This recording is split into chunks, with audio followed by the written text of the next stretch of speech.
How's it going, hockey fans? This is episode 94 of the Clappercast. I'm Burke, and as always, joined by Sean. Sean, how's it going? Well, we're coming at you live this week from the Heat Dome in Western Canada, setting some record temperatures. Whole Heat Dome here. It's pretty historic, about the same amount as Vegas, wouldn't you say? Yeah, it is very historic. This Heat Dome is going straight to my dome. I hate it. It's way too hot. And yeah, Vegas, what a historic knockout. Going home early again. I love it. Corey Perry sending them packing once again. I did pick the Montreal Canadiens to win that series, but it was kind of a meme pick. You got it right. Like, technically, you got it right. I went with the underdog in both series, and I batted 50% there, batted 500. So yeah, I mean Montreal in six, to the shock of the entire hockey world. I think most people had the whole meme of like Vegas in three based on how strong they are, and Montreal put up a really good fight and just basically looks like they shut down Vegas's forwards. I think like all their goals came from. I think actually Cole Caulfield had the same amount of goals as Vegas forwards did in that series. It sounds about right. And watching that series, the only time Vegas looked dangerous was on that set play they had off the faceoff. That was the only time they could reliably and consistently generate any high-quality chances. Everything else was completely stifled by Montreal. Yeah, and their power play just got destroyed by Montreal. What was it, like 16 straight or something killed? Oh, they're up to like 30 straight, I thought. Oh, my God. I mean, they're sitting at 93.5 in the postseason percentage. Jesus. Sustainable. Yeah. Yeah, it was a wild series because it looked like the Habs were going to lose it almost, and then the ref crew changed, and then the penalties started getting called again. Yeah, what about game 3 there? That really, really bad one. Montreal was getting completely dominated. And then they go in, Marc-Andre Fleury has that complete blunder on the trying to play the puck, sending it, gifting Montreal that game tying goal, and then they win it in overtime. Yeah, Josh Anderson, what a right place, right time moment for him, right? Yeah. That I actually laughed out loud for the rest of that period when that happened. I was like, how does that happen? Trying to remember the text I sent when that happened. I'm imagining it was just wow, Fleury. Yeah, that was unbelievable, that play. Another historic gaffe. Another of the historic things for the Golden Knights. And if that was Robin Lehner, the fans would be crucifying him. But because it's Fleury, like the hero of that team, he kind of got off with it, and then they started Lehner, and then they won, and then they went back to Fleury, and they lost. And they went back to Lehner, they lost.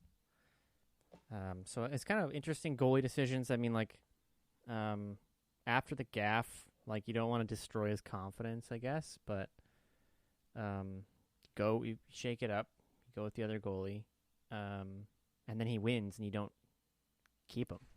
That was that was a questionable decision for me, to go back to Fleury after Lehner wins Game 4.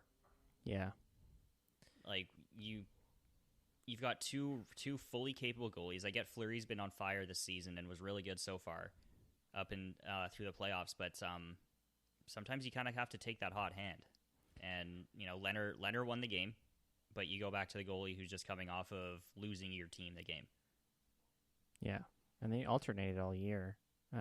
So I guess maybe that's the mentality, but they certainly weren't alternating in all playoffs. So No, Fleury had taken the starter's job back. And the team played way better in front of Leonard during the regular season, too. They scored way more in front of him. And so it's just kind of weird that, they didn't ride the hot hand. Very, very bizarre to see that decision. But, I mean, I'm okay with it. Because I was pulling for the Habs. Yeah, this is exciting. I mean, you've got it's a divisive Canada's team, but it's Canada's team nonetheless, and it's going to be fun to actually cheer for a team, a Canadian-based team in the Cup Finals again for first time in a decade. Yeah, since Vancouver. And so it's gonna be awesome. I'm really excited about it. The Habs have had a few little mini runs in the past like decade or so. They had like Subban and Dale Weiss and stuff like that. When they had what was that one when it was like Halak and Cristobal Huey in that? Right. Yeah. So one of those combos. And then they've had it like where Price gets hurt by Kreider and all that sort of shit. So it's good. It's finally awesome to see like Carey Price get an opportunity to play for the Cup. Shea Weber in there. This is a big series for Carey Price. I mean, it's his first Stanley Cup final appearance, and his reputation as one of the best goalies in the league kind of jumps up and down every other year. But for him to make it this far, and especially if he gets that cup, gets a Conn Smythe, because if Montreal wins, he's absolutely the only choice for that. He's getting the Conn Smythe. That really just cements his legacy in this generation of goalies as one of the best. It gives him probably that first ballot Hall of Fame. Yep. Yeah. It's a huge series for him personally, and the individual accolades anyways. Yeah, and he's undeniably their MVP and has made amazing timely saves to just keep them in the game. And there's just like you lose track of how many times he's done that. It's just unreal. And then another thing that's kind of interesting on Montreal is that Corey Perry is going back to the finals against Tampa, and obviously can share with his team, his experience from last year, and hopefully learn a bit from that, because Tampa's pretty much the same team, and so a lot of what they do is the same, so. That's kind of interesting. He was asked about it specifically, and he's like, "I don't see it as revenge." It's like,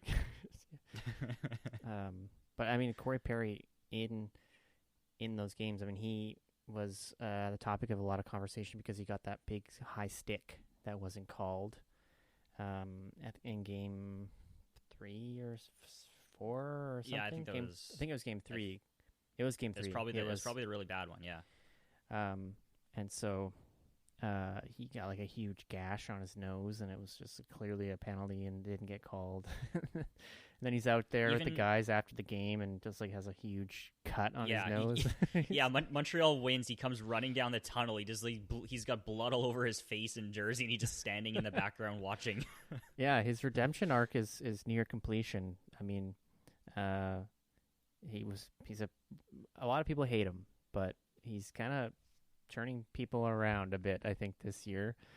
He didn't have his long walk out of the the stadium this year for a suspension, but I mean, he's just such a huge playoff performer, and like that line of him, Stahl, and Armia was just so good in that series. They generated so much offense, and they were just they made simple plays to get it out in the forecheck. And Corey Perry seemed like he had like about 1 million chances per game, and was just like driving the net and doing all the little Corey Perry things. And they didn't engage with like Ryan Reeves, and Reeves didn't even play in like the last few games of the series. It was like he wasn't even a factor.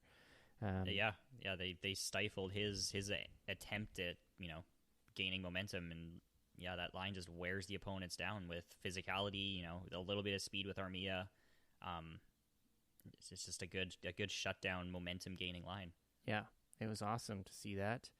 So yeah, I mean, the Habs had a lot of cool storylines coming out of that series. Like, I mean, their coach got COVID. They Luke Richardson, first time coaching the NHL team, head coach. The guys won it for him, and then they ended up winning the series. So pretty cool. There's a lot of reasons to cheer for Montreal, just because there's so many great players on that team that are finally getting their chance, and then they fired their coach and got a new guy in, and they've got a lot of young players that are exciting to watch. I mean, Cole Caulfield, amazing. I mean, that whole, because it's Toffoli, Suzuki, and Caulfield playing a lot together, right? Yeah, like that line is so fun to watch. They just create stuff out of nothing. Like, Suzuki is an excellent two-way player. Toffoli's good to watch, good player and fun to watch, and Caulfield just energetic. Yeah. Like, just feed him the puck and he's gonna throw it on net. I like how Leonard publicly was talking about Caulfield. Like how he's gonna shoot 5-hole. So the next game, Caulfield goes top shelf on Leonard. Yeah. Yeah, it was good that he said what he thought about him. Yeah, it's like, thanks for the scouting report. Yeah. Yeah, it was just crazy that Caulfield he just looks so good out there, even though he's so small. And, he's able to just do so much, and his speed creates opportunities. And it'll be interesting to see if that can continue, because similar to like Johnny Gaudreau, where he was really, really dominant for a year or so, and then teams started to figure out, and now they can kind of dominate him physically and shut him down. So it'll be interesting if that's going to be a factor in the years coming, but and how Caulfield can respond to that himself in his game. Yeah, what a black ace though, hey? Yeah, I mean, wasn't starting him and Kotkaniemi didn't start in first round, and now they're such huge parts of the offense, both of them. An amazing stat. I wanted to talk about Kotkaniemi actually, specifically just the last 2 seasons. He has been such an amazing playoff performer, despite that regular season he's kind of like average to invisible sometimes. He's not really much of an impact player on a lot of games, but in the playoffs he breaks out. And I think I saw that he's either tied or he's now passed Wayne Gretzky and Sidney Crosby for playoff goals before the age of 21. Wow. He's not first in that category. There's still others above him, but like, that is insane company for him to be around. Yeah, no kidding. Yeah, I mean, I think the Sportsnet panel picked up about how he's been a great playoff performer already in his young career. But yeah, it's I guess some players just thrive on the pressure, and they need those big moments. And you got that one OT game winner against the Jets, or no, against the Toronto.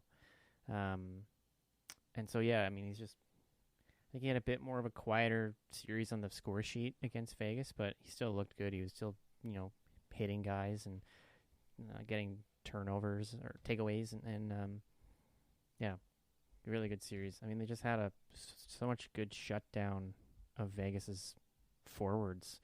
Like, they just kept the forwards in their zone, and then they had to change, and then like Vegas's fourth line or something would come out and get some pressure on or something, but Montreal was able to get it out. And yeah, I mean, you mentioned that Vegas only really looked dangerous on that one set play off faceoffs, and they got a lot of success off of that. And they just had a lot of goals from their defense. And as the series progressed, Montreal really just kind of let them shoot from outside. They didn't get a lot of shots from inside, in the slot. And it's like, yeah, if Carey Price can see that, he's saving it. And they did a good job boxing out and just like, shoot from outside. That's fine. Like, we don't care. Yeah. So the shot totals would be like, Vegas would be like way up in some games, and Montreal would be like having like 10 the whole game or something. But other games, like Vegas had barely any shots. So it's just like they did a good job of limiting Vegas's, firepower. And, at the end of the day, I think we now know that the Max Pacioretty, Nick Suzuki trade looks like Vegas could have used a center. Yeah, weird. Vegas could have used a top 6 center. Wonder where they could have got one of those. Yeah. Good thing they held on to Cody Glass because they didn't play him, and I guess he was hurt earlier in the year. But yeah, he was dealing with injuries for a lot of the season. But even when he was playing, he's sort of taking a lot longer than anticipated to break into the lineup regularly. Yeah. So it's just I think they are probably going to target a number 1 center in the offseason, because it's like, they've got a lot of good wingers. They've got William Karlsson. They've got that line, that, Riley Smith, Marchessault, Karlsson line. But it's like they need a number 1 center, I think. Chandler Stevenson isn't a number 1 center in the NHL? I don't think so. I mean, he's fast, and he's played good with them, but it's like, if you got like, somebody who's, like John Tavares or, somebody Jack like Eichel. that. Yeah, Jack Eichel. I'll throw up if they get Eichel. The discussions are already starting. I know. Some NHL insiders are suggesting Vegas will or should go after Jack Eichel. So Yeah, it's like, well, I guess Martinez's contract is up, and there's a bunch of other guys' contracts are up, but it's like, I don't know, they just can't keep getting away with this. Like, they can't just keep getting the number one free agent on the market, and do they trade one of their goalies? Because I think having, $6 million or whatever on the bench every game, it's like, well, it's not the greatest use of cap space. Yeah. So, do they try and flip one of those guys? Do they take advantage of not being exempt from the expansion draft and try and, leverage that somehow? I think they probably should. Yeah. But yeah, I mean, for like Eichel, what are they gonna have to give up for that? Like, what would Buffalo even want from them? It's hard to really say because Buffalo is not known for their prowess of getting the right value out of those types of trades. If I was Trades. Buffalo, I'd be like, give us Shea Theodore. Yeah, like it's gonna have to be one of those two. I mean, Theodore or Pietrangelo. I don't think you trade Pietrangelo that soon after signing him. Yeah, Or would they be able to? He's probably got a no movement clause. probably. Yeah, it's like, I guess Theodore would probably be the number one guy that they want, or any it's team gonna would be- want from Vegas. I think it's like, you want Yeah. that guy, and then It's like, gonna be God- top prospect and a draft couple of first rounders probably. yeah, throw in Cody Glass because they might want to get rid of him now at this point. So I don't know. Who knows? But if they do, I hope they give up a lot for him, because I don't want them to just be absolutely stacked. But Any more than they already are. yes, and it's funny to see them lose to the team that has like the worst record ever coming into playoffs. Yeah, that's. I think Montreal is the lowest ranked team to ever make it to the Cup final. They were the 18th overall team in the regular season. Yeah, yeah, it's pretty funny. It's just like the team's working amazingly in playoffs. They're outworking, and they're just playing their game and they're sticking to the game plan. And they another thing with Montreal is that they have an unreal first period. Like, they have been they've got like a plus like 12 or something goal differential in the first period. I don't have the exact stats, but they have been scoring a lot in the first, and so they get a good start. And as everyone knows, the team that gets the first goal usually wins. So they get out and jump ahead. It's like Vegas used to be like that when they came into the league. Yeah, so I've got the numbers on period goals here. Montreal does have a plus 12. Nice, nailed 14 goals for and 4 goals against. However, the only team with more first period goals than Montreal is Tampa. it. Nice. What's their differential? Plus 9. But they have more. Is that because they played more Yeah. games? Um, Because Montreal had the sweep? Tampa's only played one more game. Oh, okay. They've only got one more goal in the first period. It's 14-15. Okay. Well, I guess that's a good segue into talking about the other series. Tampa Bay beat the New York Islanders in 7 games. So, same result as last year. Ultimately, Tampa making it through the Islanders in the conference final. But I think this one was a bit closer than last year. I think it showed some progress on the Islanders' part. Yeah, I think so too. I remember last year I guess the Islanders did get blown out in that one game. 8-0. Well, that was the first game of the series. Yeah. Oh, right. I forgot about that game.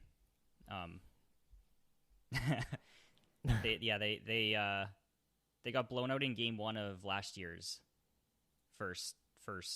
last year's matchup. But this one they saved it until game 6? Yeah. Or game 5? Game 5, because they came back and won the next game. There we go. In Nassau. And the fans all threw beer on the ice. But Celebratory beer throwing. that makes no sense to me. Good job there, fans. toss some beer cans at the players and show of support. I don't know. I thought it was just funny. It's just like they didn't know what to do, so they just decided to throw stuff. I don't know what to do with my hands. Yeah. And then they just lost in Game 7, 1-0 on a shorthanded goal. And Braden Point's streak ended. So he scored in 9 straight games. Yeah, that's just an incredible series, or an incredible streak for him. Yeah. Like he's like this generation's playoff performer. You know, we jump up from Kotkaniemi to Braden Point as being an unreal performer in the playoffs. He's in like what he can do, and like he did the same thing last year with so many points, so many goals, important goals, and he's repeating it again. Yeah. Yeah, I mean, he's just always in the right place. He's such a battler. He just like does whatever he can to get it on the net. He's great at finding open space and just getting a shot off in very little room. Yeah. And then like he's like the goal leader too, obviously, because he's got that huge streak, but you know, he's got 14. It's just crazy. Yeah, they're definitely strong offensively. See, that goal race is not even close. Braden Point's got 14, and then Nathan McKinnon's got 8 in second place for goals in the playoffs. Yeah, I mean, McKinnon, Marchand, and Killorn all have 8. Yeah, it's I don't know. It's crazy that Tampa is allowed to do what they're doing with the salary cap. They're not technically doing anything wrong yet. I know. They just found a very, very, very blatantly obvious workaround that is completely legal by the CBA, but is very sketchy and questionable. Yeah, it's like the Kane thing on steroids, basically. Yeah, yeah, for sure. It's it just leaves a bad taste in my mouth, and I really don't want them to win doing that, and I want them to lose to the worst team that has made playoffs. And I mean, they lost to Columbus when they were the best team since like the 90 whatever range or Red Wings. So, you know, it's not out of their wheelhouse to lose to a far worse team. so I really hope that especially they can do when that again. The far worse team took out Toronto and Vegas. Yeah, two of the. I mean, not that Vegas didn't win their division, but they were tied basically. Yeah, Vegas tied the President's Trophy winning Avalanche. Yeah, so they took out two series or division leaders.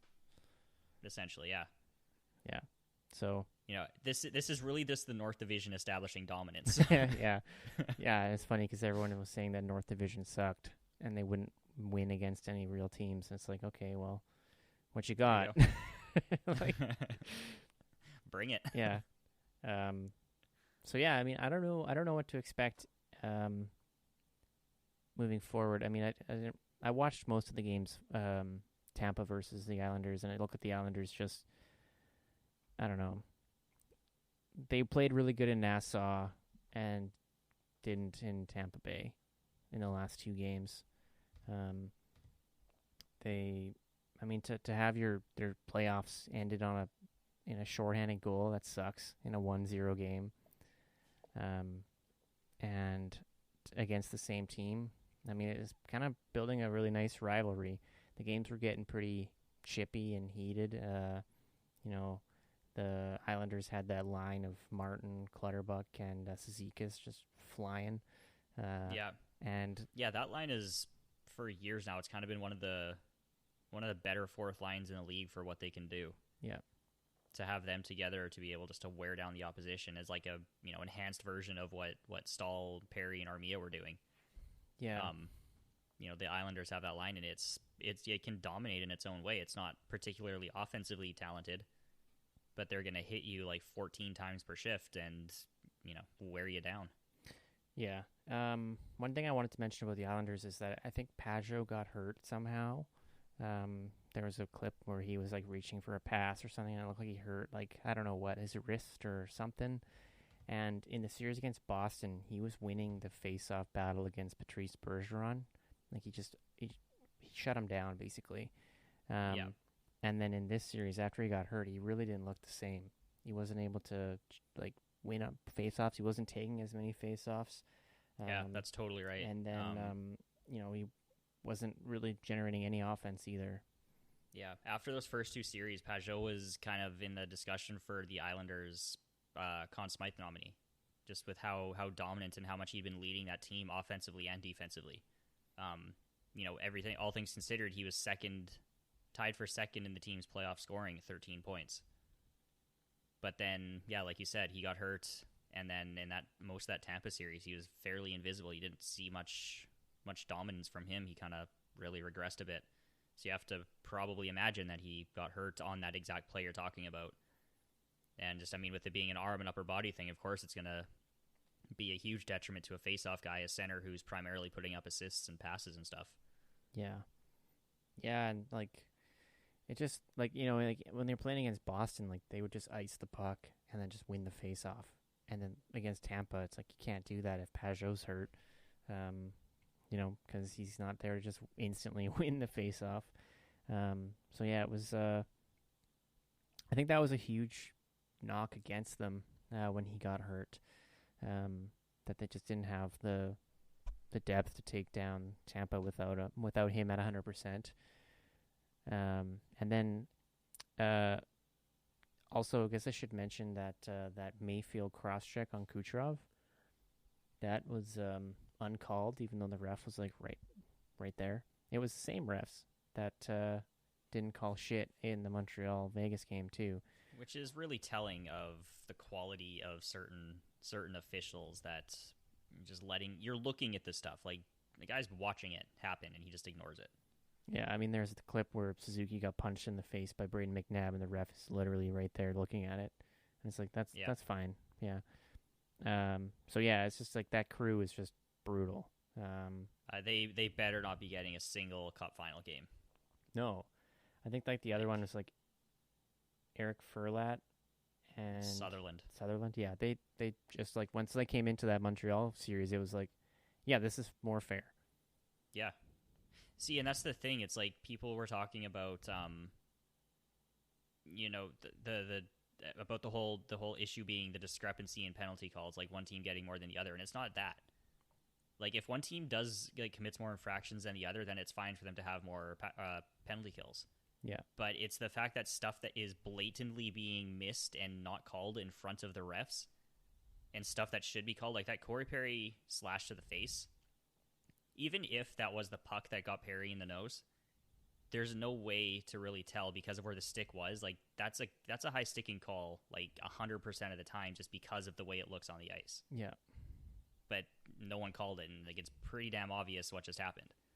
It's that Vegas is getting the power plays off of nothing, and Montreal was getting no power plays, but they're getting destroyed physically. Yeah, I think that game 2 or something, I can't remember, was the first time Montreal hadn't had a power play in a game in decades.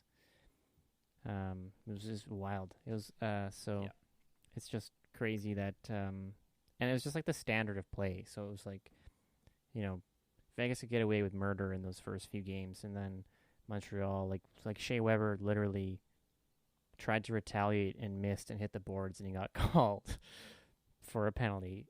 And it's just the standard was so inconsistent, and so it'd be they'd miss something blatant, and then Montreal would do something ticky-tack, and they'd call it. And it was okay. Yeah. And then, Montreal's penalty kill was amazing. And so it's if Vegas is looking for why did we lose this series, it's because you were gifted 8 million power plays and didn't do a damn thing with any of them. Yeah, the NHL officials gifted you the game, basically, and you couldn't get anything going. So, in the Lightning's case, it's once those officials came in, it was they were letting everything go, and I was kind of oh, is this going to get crazy? Because that Kucherov cross-check where he left the game, it was that if they were targeting Mayfield after that, and it was getting kind of rowdy, which is fine, but it's well, you have no faith in the officials to actually call it and keep everyone safe. It's there's a difference between intensity and just getting out of hand. Exactly. Like you can be rowdy, like a lot of hits, but you can still be clean about it. It's when this is where the game management thing, like what the definition should be, where officials are keeping the game under control. When things start to get out of hand, that's when they step in and like diffuse the situation.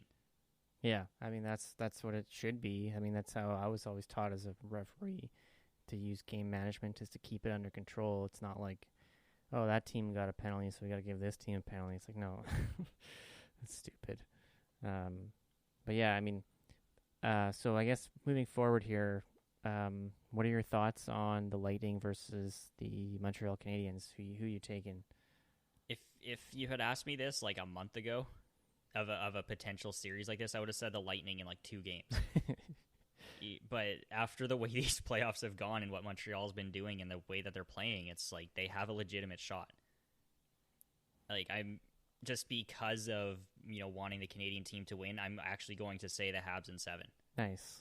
That I'm just gonna go on that, and they've done an amazing job at shutting down Austin Matthews, Mitch Marner, Max Pacioretty, Mark Stone, like elite offensive players.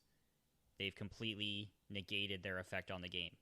Tampa Bay has 5 of the top 6 scorers in the playoffs so far. It's going to be a challenge, but they've shown that they can shut these guys down, especially if Kucherov's hurt again. So they have a chance of being able to shut that down and take the series by virtue of Carey Price and just chipping away where they can in terms of offense. Yeah, I think if it's going to be a real battle between Tampa's power play and Montreal's penalty kill. It's going to be interesting to see how that plays out. Yeah, for reference on that specific thing, because that was one of that was going to be one of the storylines for me in that series, is that Tampa's power play for the playoffs is at 37.7%, and Montreal's penalty kill 93.5%. Like, combined, that is insanely high for both teams individually, and just that combined power play penalty kill stat. Tampa, just under, I think, just over a third of their offense is on the power play. So if Montreal can continue this, mid 90s power play or penalty kill percentage, that's going to take away a lot of Tampa Bay's offense and really, bring the offense between the two teams back to even. Tampa's averaging 3.2 goals per game. Montreal's averaging 2.5. So you take out a third of Tampa Bay's offense, and it's suddenly a lot closer. Yeah, I want to pick Montreal in 7 again. I'm going with the underdog because I picked them last time and they won, and I want them to win again. And I don't like Tampa Bay, so yeah. And then I mean, like, I want to see Carey Price and Shea Weber lifting the cup. I want to see Montreal go absolutely crazy, and I also want Montreal to have that over Toronto that they have now won a bunch of cups since Toronto last won. But so one other interesting thing: every single time that Montreal and Toronto have faced off in the playoffs, the winner of that series has won the cup. Ooh, I like that. Right now, most of these are in the 6-team era. But there's a couple through like the 60s and the 70s where they're started to get a few more teams in, or through the 70s anyways, I think. That's like how the Penguins, every time they win the cup, they have to go through Washington, and now Washington beat them and won their first cup. And so I like things like that. It's like, the hockey gods are on your side because you made it through your rival. Yeah, exactly. And now nothing's going to get in your way. So it'd be interesting to see if that holds true. I hope it does. But if Tampa Bay wins, there's an interesting stat that Pat Maroon would be a 3-peat winner, which is like we joked about this at the beginning of the season that Maroon re-signed in Tampa Bay, so obviously Tampa's going to win the cup, and now it's a thing. So. Well, it's just like, when was the last time someone was in the Cup Finals 3 times in a row? Because I can remember players that have been there back to back. Like, I mean, Marian Hossa did that. James Neal did that. Hossa was there 3 years in a row. Was he there 3 in a row? Yeah, because he was in Detroit for 2008, Pittsburgh for 2009, lost both of them. Then he went to Chicago in 2010 and won. Oh, I didn't know it was right after that. Yeah. All right. Well, I guess Hossa might be the last one, unless there's some crazy. I think so, because no no other teams made 3 straight like that. Pittsburgh had the 2, but I don't think anyone jumped from. Is there anyone who like flip flop between LA and Chicago or something? Yeah, Hossa did go Pittsburgh Detroit then Chicago. Hossa went Pittsburgh Detroit then Chicago. I got them mixed up. Yeah, I didn't remember that Chicago was there the year after and he was there. I thought there was a bit of a interim period where he didn't make it back there, but no, it was the 3 in a row. But yeah, I mean, I don't think any other player's done that since 3 straight. Yeah. Yes, I mean, that'll be pretty interesting to see. I mean, regardless, that's pretty impressive, but I don't know how much he personally has to do with that, but like it's just kind of like you're on good teams, but interesting. I mean, I hope he doesn't do it, but would be an interesting story anyway. To have that happen. It definitely boosts his value in the free agent market when he gets there again. Yeah, triple cup winner. Yeah, I mean, I hope that Montreal wins just because, like, I would love to see a Canadian team win finally, and you know, I don't like Tampa, and I like them even less this season. And you know, the last team to win back to back was the Penguins, and I didn't like that. I won't like it if Tampa does either. So, you know, I'm fully on the Habs bandwagon, and I'm just banking on Price playing lights out, and you know, the health of Weber and Petrie too. They seem to be okay. They seem to be getting better as the playoffs go on, but it's still a concern when they're both dealing with hand injuries. Yeah, or hand or arm injuries, whatever it is. Well, at least Petrie can, like, you know, summon Satan through his whatever ritual he signed with his how his sold eyes his soul look for the cup this season. Yeah, so I mean, the Habs have had a lot of scary looks with Corey Perry with his stitches on his nose and Petrie with his red eyes. So you got that intimidation factor. So I think that you know they'll win. And yeah, I'm going with Habs in 7. In terms of the gameplay itself, you know, one thing that the Habs have been doing amazingly well is shutting down the opponent's you know, breakouts, their zone exits, their zone entries, and, you know, negating any chances off the rush, any chance for the other team to get settled in the offensive zone. You know, that feels like a pretty big part of Tampa's offense with the talent that they have. Think they're going to be able to hold that up and against the Lightning? I think it's going to be their toughest challenge yet. I think that they're going to have to be good at making adjustments on the fly with it. They can't just rely on the same thing. But yeah. I mean, might be like in Vegas. They kind of looked a bit flat in game 1. Vegas kind of dominated, and then game 2 they came out and shut down. They changed something in between games 1 and 2, and maybe a similar trend for the finals here in game 1 between games 1 and 2. Yeah, and they've been playing like different schemes out there too, like in each game as well. So, you know, I think that once they kind of see how it matches up against Tampa, I think they got a good shot at shutting down. And I mean, like if they do that right and they get those players frustrated, like get them off their game. I mean, we've seen Kucherov get, you know, pissy and make mistakes and take penalties and get suspended and stuff like that. And so, like, it's really hard to play against. And so if they can do that right, I think they got a really good shot at winning. And I'm going to put my faith in, you know, Dominic Ducharme coming back for game 3 and you know, carefully watching all the games from, you know, his COVID isolation chamber and analyzing the game and breaking it down and then coming back in and making those changes. So, yeah, I hope the Montreal Canadiens win. Really, I'm totally on their bandwagon. It'd be so awesome to see. But I mean, how about you? Do you think they have do you think that they'll be able to shut them down? It'll be difficult, but I think, you know, finding the right matchup for that Dano-Gallagher combo that has done so well at shutting down others. And I mean, they've got the pedigree of being able to take out Matthews and Marner, you know, Stone and Pacioretty, you know, dynamic offensive duos. You know, Kucherov, Stamkos, Point are the elite, like the top of the top in this category. So it's, you know, the biggest challenge for them. but they've proven that they're capable of doing that. So if the team can make the right adjustments and just, trap and shut down Tampa's any, ability to generate offense, they have a shot. Yeah. If they can keep the games low scoring, like I think I saw something that it's like they haven't lost when they've scored more than 2 goals in a game. Yeah. They just need to find little ways to counter and chip away where they can. Yeah, and beat Vasilevsky. You see, that's a big one. Yeah, this is like the 2 best goalies in the league facing off right now. Yeah. It's kind of the I haven't seen it talked about a whole lot, but really, I mean, Vasilevsky is probably the best goalie in the league consistently year after year, and Price is back up there again this season. So yeah, and the players rate Price the best goalie in the league all the time. So, I mean, clearly they know what they're talking about. So yeah, it's Vasilevsky's just been a monster. Like every game after a loss, he just comes back and like shuts down. And did you see that stat where it's like that was his 4th consecutive like series winning or series clinching shutout or something like that?